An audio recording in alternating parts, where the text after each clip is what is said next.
Hello, everybody. Welcome or welcome back to The Crow. We are your hosts, Anna Barrett and Justin Travis.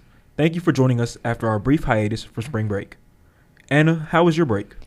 It was pretty good. I got to relax a little bit, and I'm ready to finish out this semester strong. How was yours?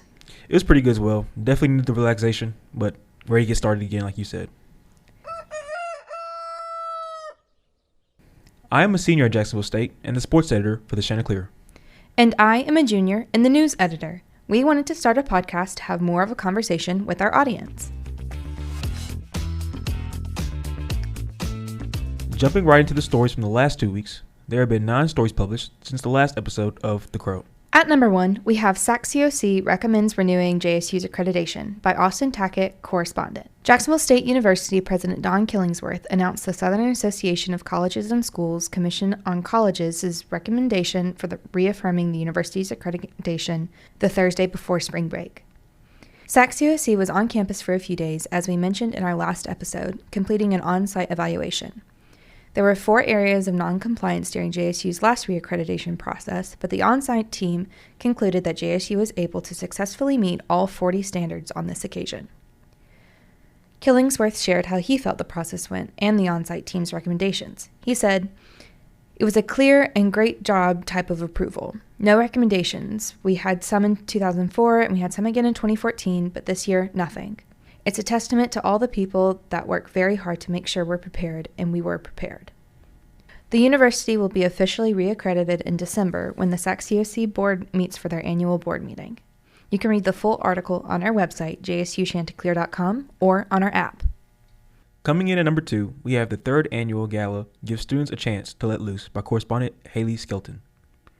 The Jacksonville State University Student Government Association hosted the 3rd annual Gamecock Gala in the Leon Cole Auditorium on March 14th.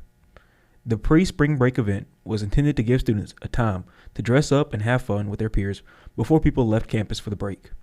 Deontay Bush, SGA Vice President of Student Activities, said, "We tried to go with a very relaxed but fancy feel to the food, while not making it heavy so you can dance and enjoy the night as well." The night ended with the Oscars award ceremony. As each award was announced, qualifying guests would walk to the front of the room and stand in a line and were given a number by Bush. As each guest's number was announced, the audience cheered, indicating their support. The guest with the loudest cheers received the Oscar. The results for the Oscars awards are Best Dressed, Connor Hall; Best Dancers, Elise Jackson and JT Henson; Best Couple, Tanaya Fairbanks and Chase Mixon; and Best Walkthrough, Caroline C.C. Ballard. You can find the full article on our website, jsuchanticleer.com, or on our app.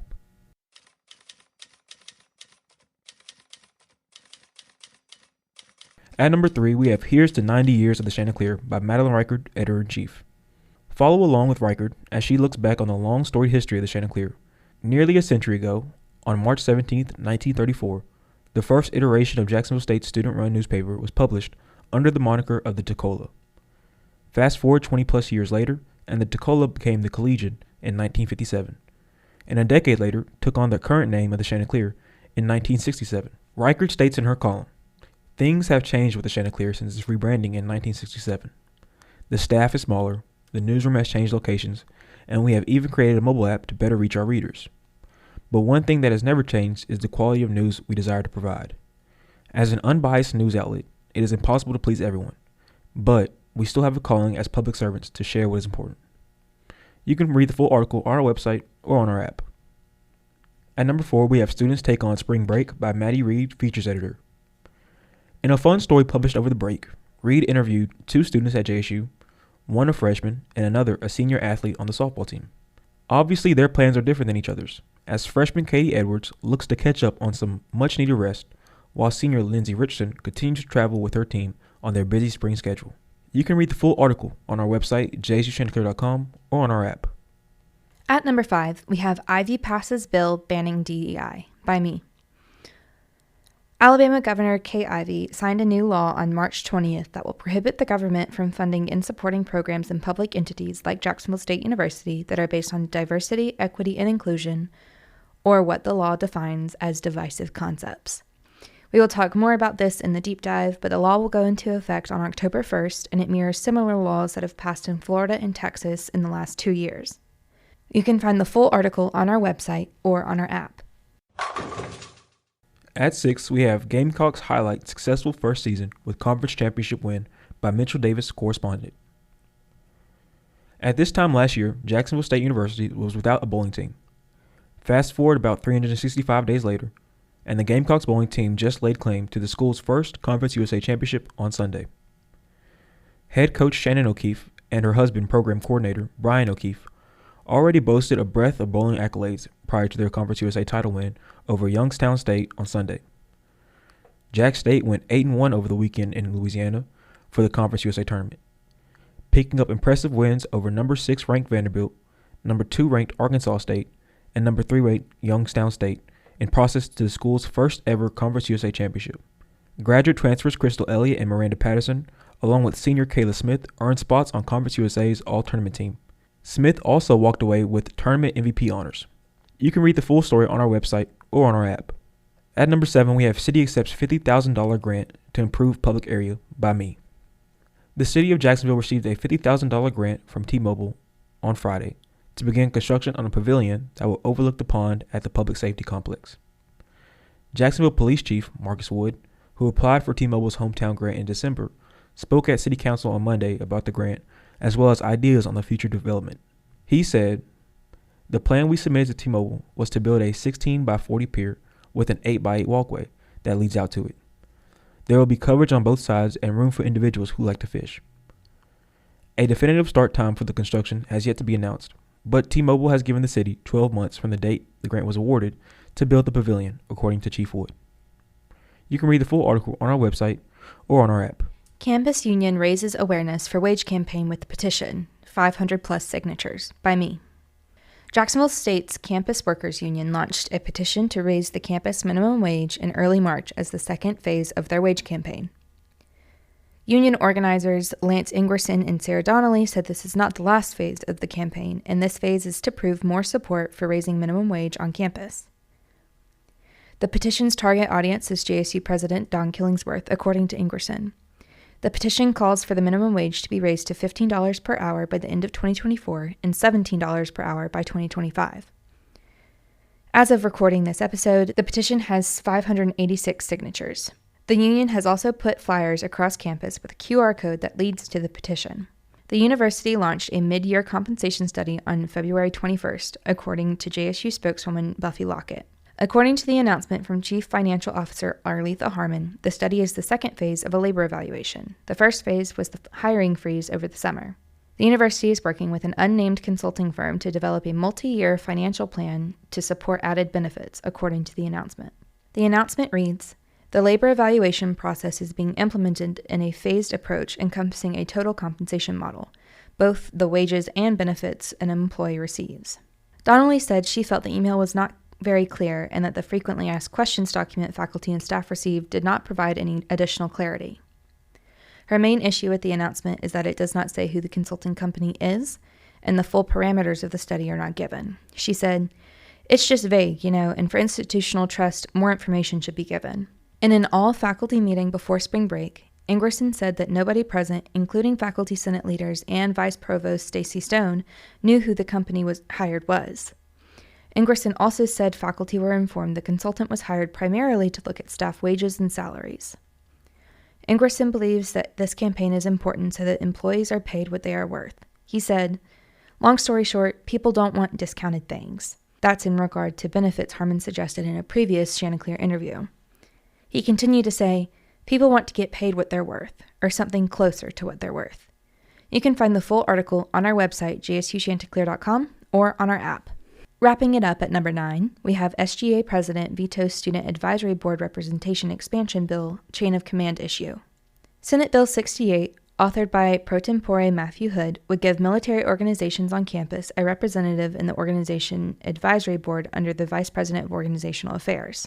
SGA President T.O. Thatch vetoed the bill because the advisory board is not run by the VPOA.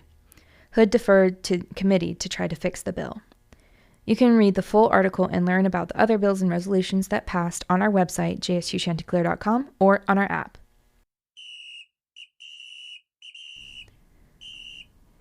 Moving right along to our sports update for the week. Justin, take it away. A lot has happened in sports in the past 2 weeks. Unfortunately, both the men's and women's basketball seasons ended in the first round of the Conference USA tournament. The men's team lost to FIU 76-67 on March 12th, and the women's team lost to Louisiana Tech on March 14th, 60-54. As previously mentioned, the Gamecocks' #1 ranked bowling team in the country won the Conference USA tournament this past weekend to continue their impressive inaugural season.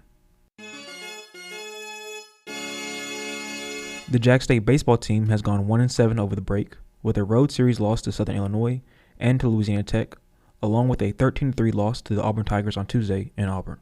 The Gamecocks softball team went 2-5 over the break, with a road series loss at the hands of the Liberty Flames, but they won this past weekend's home series against the Middle Tennessee Blue Raiders 2-1, with back-to-back wins on Saturday and Sunday at Jana McGinnis Field. The men's tennis team went 4-1 over the break, while the women's tennis team went an impressive 4-0 over the break. Jack State's track and field team had a meet over the weekend at the University of Central Florida's Knights Invitational. Jack State's Bethlehem Manzano Gimeno set a school record with 2 minutes, 11 seconds, and 13 milliseconds in the 800 meters run. The Gamecocks team also set the fourth fastest 4x400 run in program history with a time of 3 minutes, 48 seconds, and 3 milliseconds. That's it for the sports report.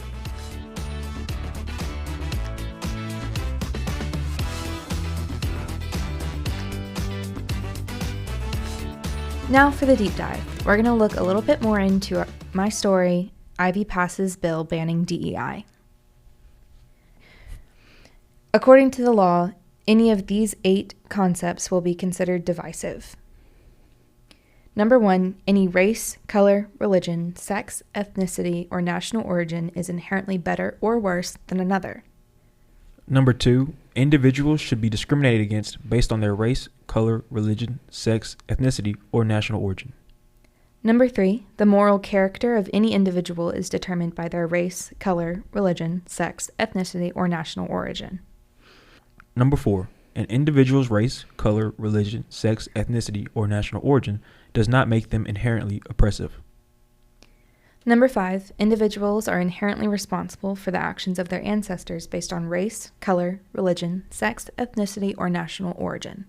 6, fault, blame, or bias should be assigned to any member of a race, color, religion, sex, ethnicity, or national origin on the basis of their race, color, sex, religion, ethnicity, or national origin.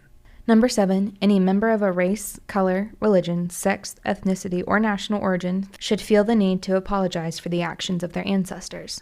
And finally, at number 8, traits like hard work ethic are racist or sexist. Again, these are the divisive concepts according to the law, Senate Bill 129. The law does not necessarily prohibit the teaching of any concept in relation to race, color, religion, sex, ethnicity, or national origin, but it does prohibit the person teaching or any attendants to try to get other attendants or the people they're teaching to agree with them. It does not prohibit the teaching of history, of the Civil War, of the Voting Rights Act, of anything that the United States has done since it's in 1776. Any employee of the state, including those that work at public universities, could be fired if they violate anything in the bill. The bill also prohibits JSU and other state agencies and institutions from having a physical office dedicated to DEI and from applying for or accepting federal funding with the purpose of compelling assent to any divisive concept. Director of the Office of Diversity and Inclusion at JSU, Charles C. Vann, declined to comment. In an email to students and staff Friday, JSU President Don Killingsworth said the university is discussing the potential impact of SB 129 on JSU policies, procedures, and programs. In the email, he said, quote, "We remain steadfast in making Jack State the friendliest campus in the South, a place where everyone feels valued and respected. Our commitment to providing a safe, welcoming, and supportive environment for all members of our campus community remains unwavering. We also recognize the importance of ensuring compliance with state laws." End quote. Although the law prohibits state funding of DEI programs and programs that involve the discussion of divisive concepts, those events can still happen, like I said earlier, just without any state funding. According to the bill, the hosts of the event must make clear that the university or state agency or institution is not sponsoring it. As previously mentioned, the bill will also not get rid of JSU classes or academic programs relating to the study of divisive concepts or diversity, equity, and inclusion, like the gender studies minor, according to the bill. All discussions of the divisive concepts in an academic setting must be approached objectively, according to the bill. The bill also requires all multi-occupancy restrooms to be designated for use based on biological sex. If you want to read the bill in its entirety, you can click on the link in the article on our website, jsuchanticleer.com, or on our app. As we wrap up this episode, let's talk about what you can look forward to throughout the week and the next episode. On Thursday, March 28th, there will be another FAFSA day from 10 a.m. to 4 p.m. in Ayers Hall. This is a great opportunity for students who may need help filling out the new FAFSA form. The International House is hosting a Holy event. According to the JSU event calendar, it will be from 4:30 to 6:30 p.m. at the International House. Holy will be celebrated with loads of color, water, fun, and food.